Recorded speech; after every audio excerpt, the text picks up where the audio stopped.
My mother's voice was cheerful when she called to tell me about the lake house. "We're so excited, sweetie. Your sister found the perfect property in Vermont. 4 bedrooms, a dock, mountain views. We're putting down the deposit tomorrow." I was standing in the hallway of Children's Hospital, still wearing the plastic bracelet they give you when you're visiting long-term.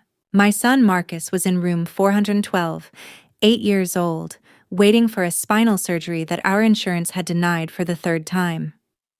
The procedure cost $92,000. We'd been fighting for 11 months.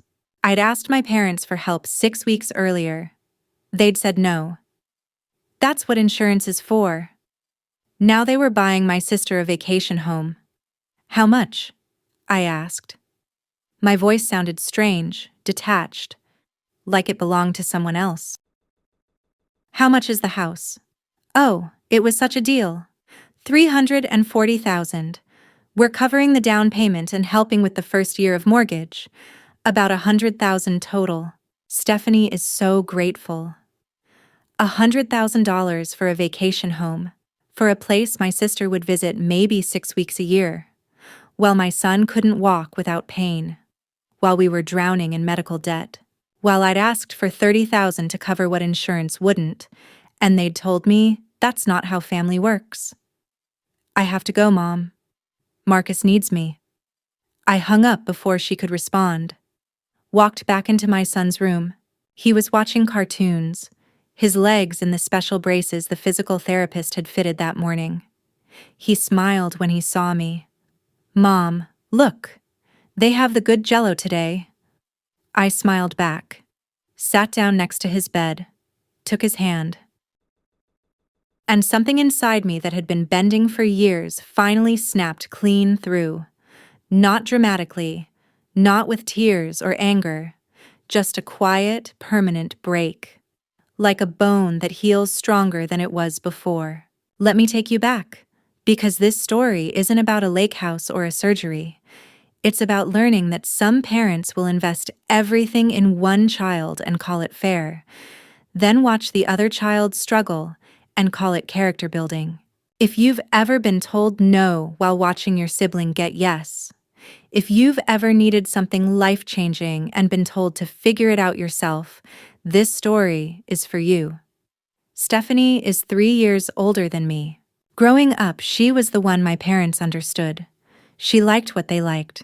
Tennis, country clubs, the right clothes, the right friends. I was the weird one, the one who read too much, who asked uncomfortable questions, who didn't care about appearances. My parents never said they loved her more. They didn't have to. It was in every choice they made, every dollar they spent, every opportunity they created for her and didn't create for me. When Stephanie was 16, she wanted a car. She got a Honda Accord, used but nice, for her birthday. When I turned 16, I asked about a car. My father said I could use the family van when it was available. When I pointed out that Stephanie had her own car at my age, my mother said Stephanie had more activities that required transportation.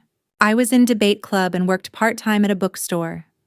Stephanie played tennis. Apparently, tennis required a personal vehicle. Debate did not. College was the same. Stephanie went to a private university in Boston. Tuition was $42,000 a year. My parents paid for everything. Tuition, room, board, spending money. A semester abroad in Florence. When my turn came, they sat me down for a serious conversation about finances. Things were tighter now, they said. They'd contributed to Stephanie's education, but they expected me to be more self-sufficient. I could go to state school, work part-time, take out loans for the rest. I went to state school, worked 2 jobs, graduated with $60,000 in student debt.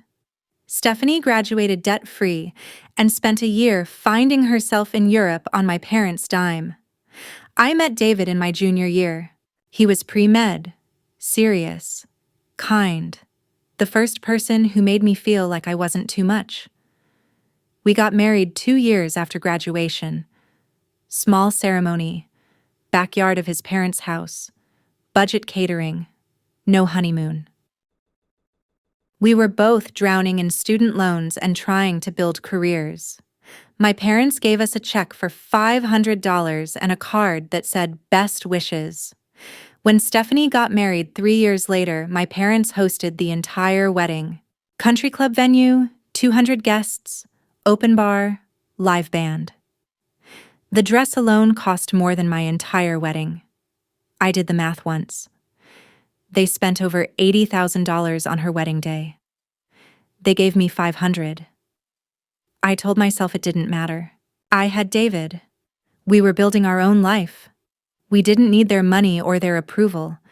Then Marcus was born, and everything changed. He was perfect at first. 10 fingers, 10 toes, the most beautiful eyes I'd ever seen. But by 6 months, something was wrong. He wasn't hitting milestones, wasn't sitting up, wasn't crawling when he should have been. The doctors started with tests, then more tests, then specialists. By his first birthday, we had a diagnosis. Spinal muscular atrophy, type 2. Our son would never walk normally, would need interventions, therapies, possibly surgeries his entire life, would require care and support, and resources we didn't have. I called my mother that night after we got the diagnosis. I was crying, barely able to speak, explaining what the doctors had told us. She listened. Then she said, "I'm so sorry, honey. That's terrible. But you're strong. You'll figure it out. You always do. That's the thing about being the capable child. Everyone assumes you don't need help because you've learned to survive without it. But I did need help. For the first time in my life, I genuinely needed someone to show up for me. And she didn't. The next 7 years were a blur of therapies and specialists and insurance fights. David finished his residency, became an orthopedic surgeon, and we finally had good income. But good income with a disabled child doesn't go as far as you'd think. There were mobility devices insurance wouldn't cover, home modifications they deemed unnecessary, therapies they classified as experimental. We were making good money and still drowning because the system isn't designed for kids like Marcus. When Marcus was 7, a new surgical option became available, a spinal procedure that could significantly improve his mobility. The surgeon explained it to us in careful terms. This could change his life. He might never run or play sports, but he could walk without the braces, could have more independence, could have a childhood that didn't revolve around his limitations.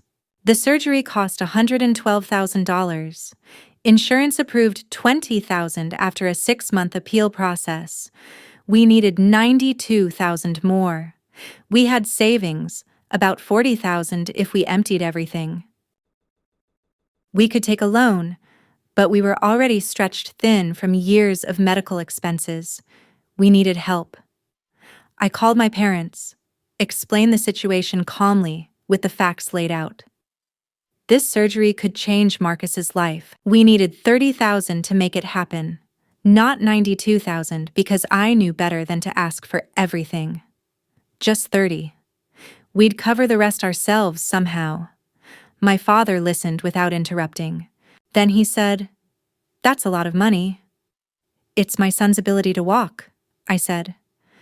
"We wouldn't ask if there was any other way." "What about insurance?" My mother chimed in. She was on speaker, I realized. "Insurance is covering $20,000. We need more." "Have you appealed?" my father asked. 3 times. They won't budge." "What about a payment plan with the hospital?" "We've explored everything. This is the last option." There was silence. Then my father said, "I'm sorry, but we can't help with this. That's what insurance is for. You need to work within the system." I felt the words hit me like physical blows. Couldn't help. That's what insurance is for. Work within the system. "You paid for Stephanie's wedding," I said. My voice was steady despite everything. That was $80,000 for a party. I'm asking for $30,000 so your grandson can walk. That's different, my mother said. Stephanie's wedding was a once-in-a-lifetime event. So is this surgery, I said. Marcus only gets one chance at a normal childhood.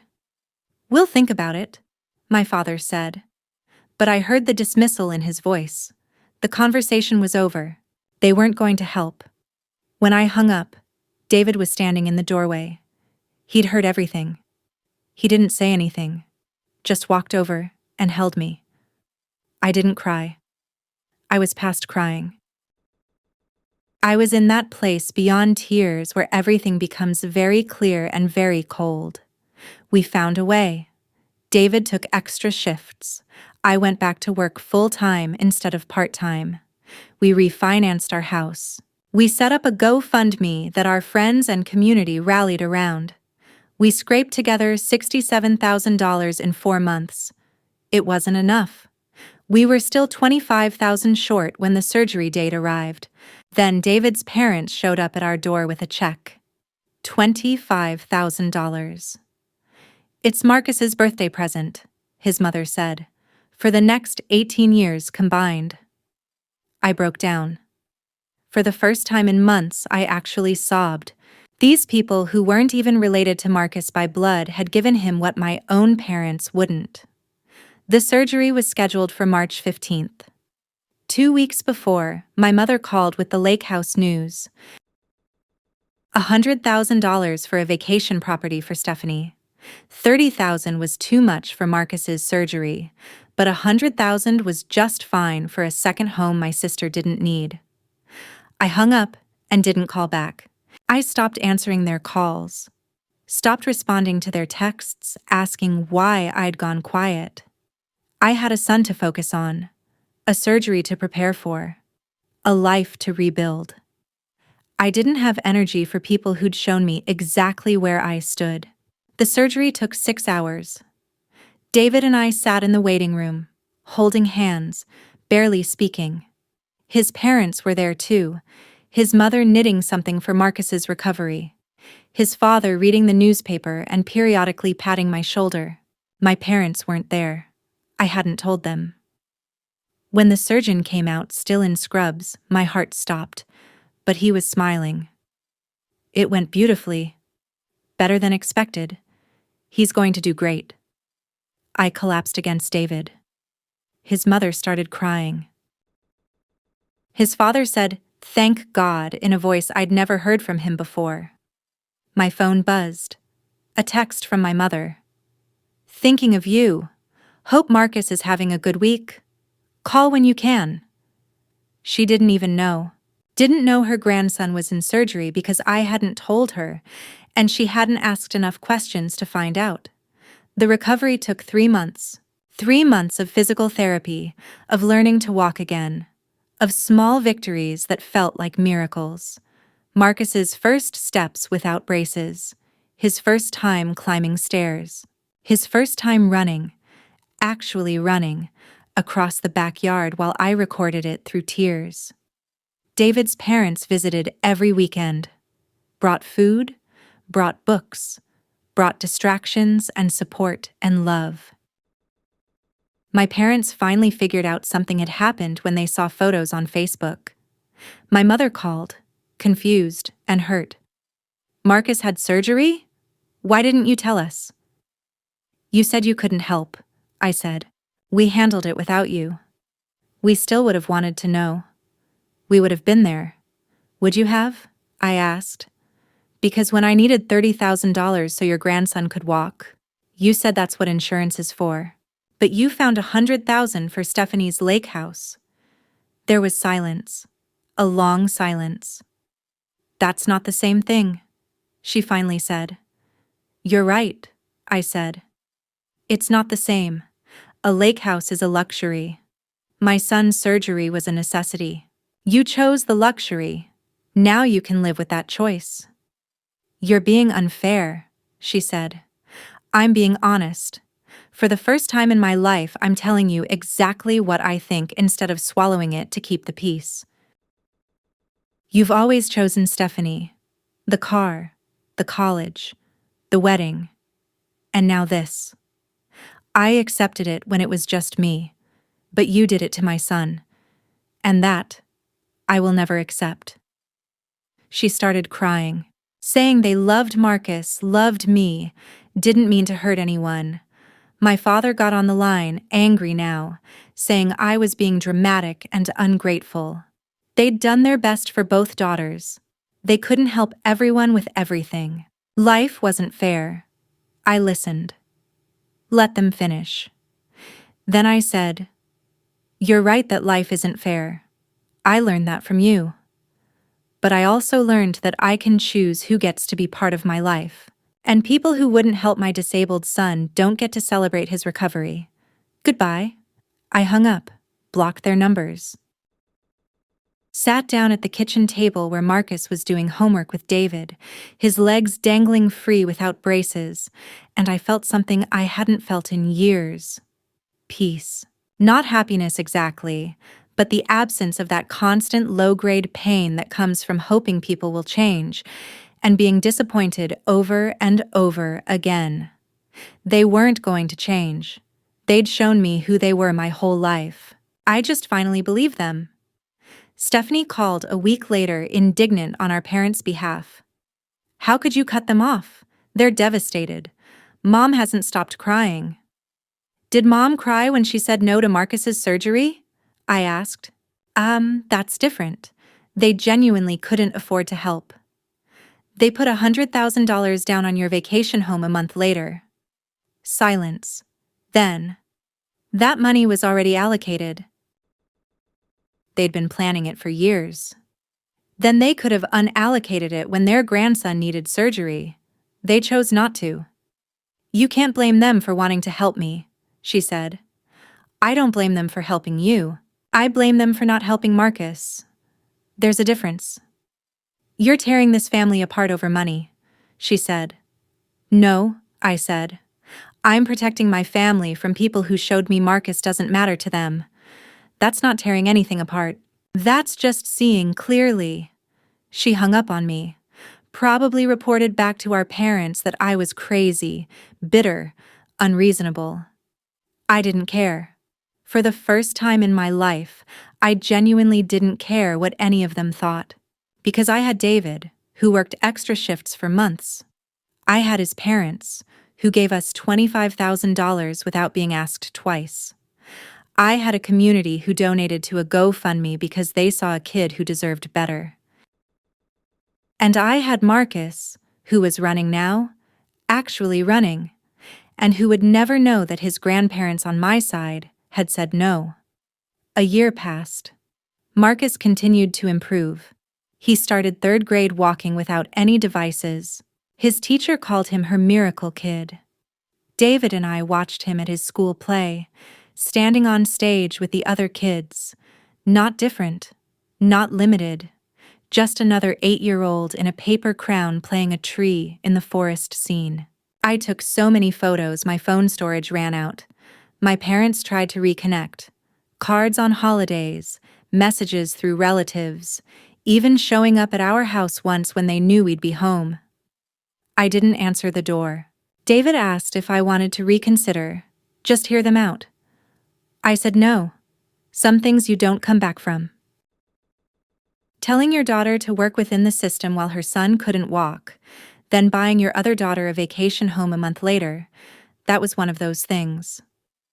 Stephanie's lake house became a gathering place for family holidays. I saw photos on social media, my parents looking happy on the dock. A big family photo with everyone smiling. Everyone except us. We spent our holidays with David's family instead. They welcomed us like we belonged there. Because we did. Marcus asked about my parents once. He was 9, old enough to notice that we saw Grandma and Grandpa Miller all the time, but never Grandma and Grandpa Harrison. "Did something happen?" he asked. I thought about how to answer, decided on the truth, simplified. "When you were sick and needed your surgery, I asked them for help and they said no. They helped Aunt Stephanie with something else instead. It hurt my feelings very much, and I decided I needed space from them. He thought about this. But I got my surgery anyway.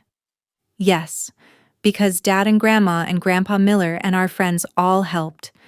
We didn't need them. Are you sad? He asked. I looked at my son, standing on legs that could run now, asking about emotional complexity with genuine concern. Sometimes, I said. But mostly, I'm grateful for the people who did show up. That's what matters. 2 years after the surgery, I got a letter. Handwritten, from my mother. 5 pages of explanation and justification and something that almost sounded like an apology but wasn't quite. She said they'd made a mistake, that they should have helped with the surgery, that they'd been focused on Stephanie's milestone and hadn't realized how serious Marcus's situation was, that they wanted to make amends, that they'd set up a college fund for Marcus, put $20,000 into it already, wanted to contribute more over time, that they missed me, missed their grandson, couldn't believe how things had gotten so broken. I read the letter twice, felt the old familiar pull toward forgiveness. Then I looked at the amount. $20,000. After all this time? $20,000 for a college fund when they'd said no to $30,000 for surgery. When they'd spent $100,000 on a vacation house. $20,000 now that Marcus was healthy and they wanted credit for caring. I wrote back. 1 paragraph. Thank you for the college fund contribution. Marcus is doing well. His surgery was successful. We don't need anything else from you. I wish you well. I didn't invite them to visit. Didn't open the door to reconciliation. Didn't pretend that a check could undo years of choices. Some people think money fixes everything. They give it when it's easy and expect gratitude, then withhold it when it matters and expect understanding. My parents had it backwards their whole lives. Marcus is 11 now, 5th grade. He plays soccer badly, but he plays. He runs and jumps and lives a life that the doctors once said might not be possible. When I watch him on the field, missing the ball, laughing with his teammates, I think about the $92,000 it took to give him that life. About the $30,000 my parents said they couldn't spare. About the $100,000 they found for a lake house 6 weeks later. About the choices we make that reveal who we really are. I don't hate my parents. Hate requires energy I'd rather spend elsewhere. I don't forgive them either. Not in the way people mean when they talk about forgiveness. I've just accepted who they are and removed myself from the equation. They have Stephanie and her children and the lake house in Vermont. They have their family photos on the dock and their holidays with the daughter they always understood better. And I have Marcus, running on legs that work because his other grandparents and his father and his community decided he was worth $92,000, worth the sacrifice, worth showing up for. That's the thing about family. The word doesn't mean anything by itself. What matters is the action behind it, the showing up, the saying yes when it's hard. David's parents did that for a grandson who wasn't even theirs by blood. My parents couldn't do it for their own grandson. When people show you who they are, believe them. If you've ever been told no by family when you needed them most, only to watch them say yes to someone else for something less important, this story is for you. If you've ever been the capable child who is punished for your capability, expected to figure it out while others were handed solutions, this is for you. If you've ever cut off family members and been told you're wrong, ungrateful, dramatic, when really you're just protecting yourself and the people who matter, this is for you.